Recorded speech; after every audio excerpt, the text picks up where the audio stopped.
So hey guys, welcome back to another video, and in this video I'm going to show you how to add controller support in your game.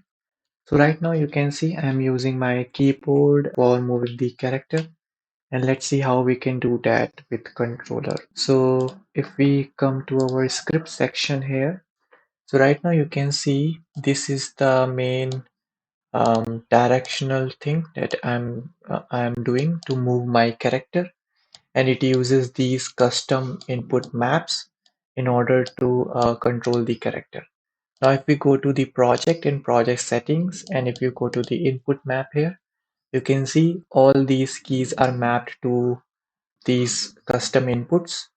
So how we can map our controller to these inputs? So first of all, let's click on this plus icon, and if I click on this plus icon, make sure your controller is connected. After that, if you just click on your plus icon, and then you just need to use your keys on your controller. So right now I'm using my left joystick for moving right. So if I click on right, you can see it already detected left stick right, and if we click OK, it will add that button input here.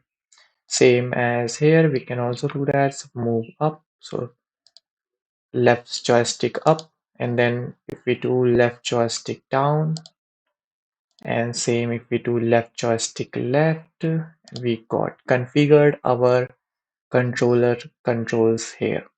Now if we close it, and if we go to back to our 2D scene, if we run the scene here, so you can see right now I'm controlling it with my controller here.